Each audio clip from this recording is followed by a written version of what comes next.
I've been doing this for so long that I always want to make sure that when I leave a group of children or people leave these paintings or drawings, that they go away with something from it, take something from it. I've had storytelling sessions where there's been a child in a wheelchair. I'll pull them out, they get to be eagle. I'll make them fly around, they'll fly around as an eagle.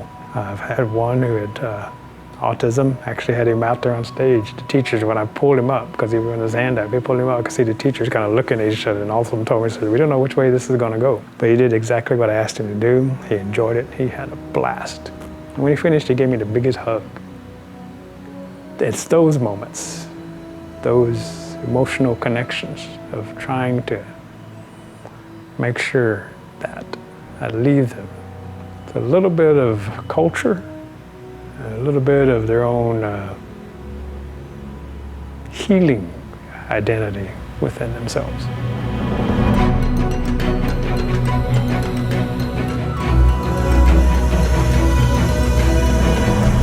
OCO, my name is Robert Lewis. I'm Cherokee National Treasurer for Storytelling in 2015. And today you're going to get to hear my story. I work for the Cherokee Nation as school and community specialist. Primarily what I do is I go out there and do cultural programs with the area school kids in the 14 counties of Cherokee Nation. So as I'm going to these schools, most of the time I ask for doing storytelling.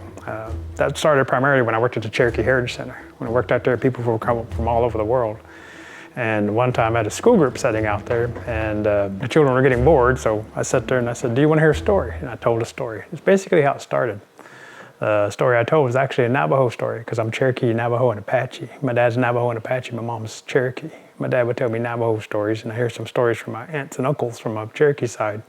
And when I'd finished it, they all went inside. I didn't think anything about it. But somebody from the museum saw me and came out and says, you're a storyteller. I didn't know that. The next thing I know, they started offering storytelling at the museum. My boss at the time, Perry Van Buskirk, said, you better go get some more stories. They're starting off storytelling, and they say, you're going to be the storyteller. So I started gathering more and more stories. Because as a child, when I was growing up, I was very shy, very quiet. Matter of fact, Salina yearbook, this is the quiet one, quiet. I look angry when the photograph's taken because I really didn't want my picture taken. I've been drawing and doing art since I was basically 3 years of age. Draw on the walls, do scribbles.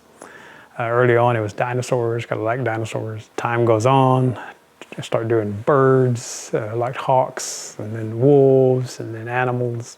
People I went to school with would ask for drawings, and I give them drawings.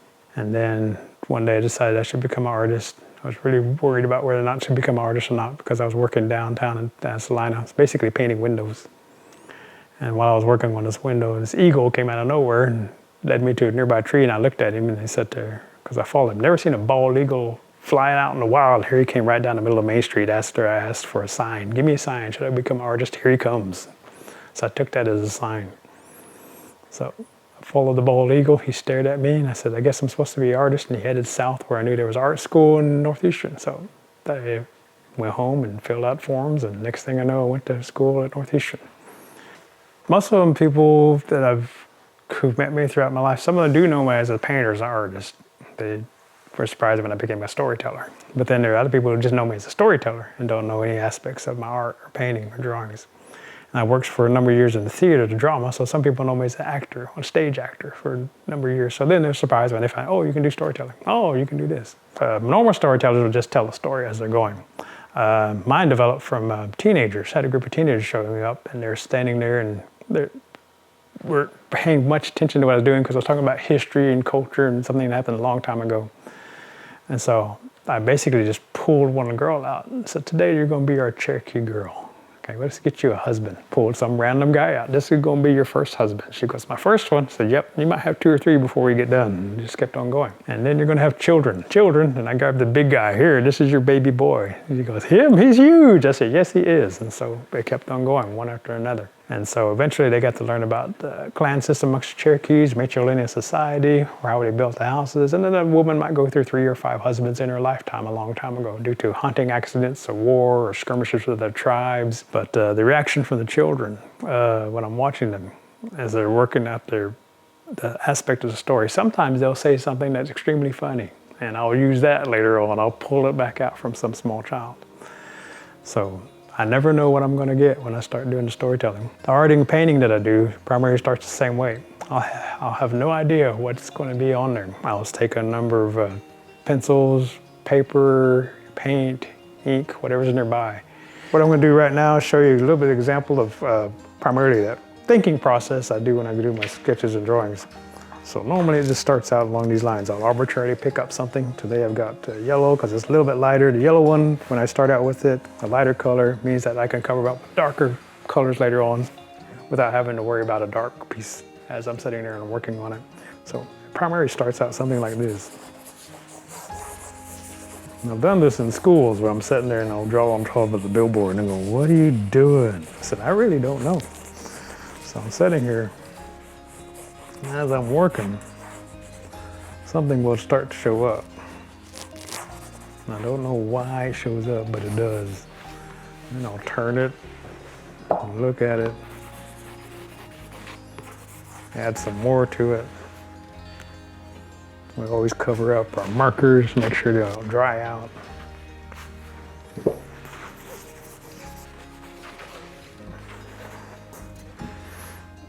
So once I think an idea starts to form, I usually switch over to different and darker colors in order to figure out how best to lay out the form. Right now, it looks like it's going to be a rabbit. I'm not sure exactly what he's doing just yet. Oh, I know what he's doing. This gets back to that story about Chester Ossowy. When I was working at the Heritage Center, there were a number of other artisans out there, basket weavers, blowgun makers. One, Chester Ossowy, Jigesa, he's no longer with us, but Chester loved to tell stories. He'd come by and visit with me every once in a while. We'd be sitting out there and he'd be talking. He says, "I hear you're becoming a storyteller." I said, "Yeah, I am. Well, here's a story for you." And he'd tell me a story about G-Stu the rabbit going out there and making the first blowgun for Cherokees. And it's a story that, from what I understand, is not written down anywhere. So he basically told me this one story and I sat there and I translated it back. One time, Bear wouldn't let Rabbit go beside the creek and the riverbank just because Rabbit causes so much trouble. This Rabbit wanted to get back at Bear, so made up a blowgun and a dart. Shot Bear in the bottom, made Bear chase him. Rabbit ran amongst some Cherokees and said, "Here, I made a present for you." Gave it to him. So the bear from now on thinks that the Cherokee shot the bear in the bottom when actually it was Rabbit.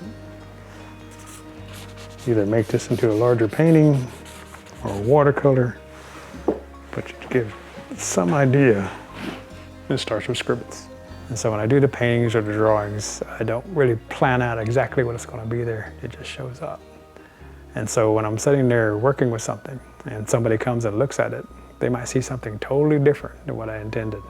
Sometimes they would see these paintings I have here that are extremely abstract and sometimes surrealist looking, along lines of like a dream. And so they sit there and they look at it for a little while and says, "I've had a dream like that. Looks like that person's falling." And they'll tell me something that may not be totally related to the painting itself or the artwork that I'm showing, but it awakens something inside of them.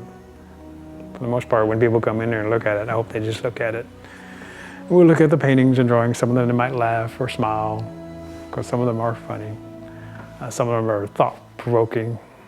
And that feeling, that immediacy, that's what I want somebody to get when they look at the paintings.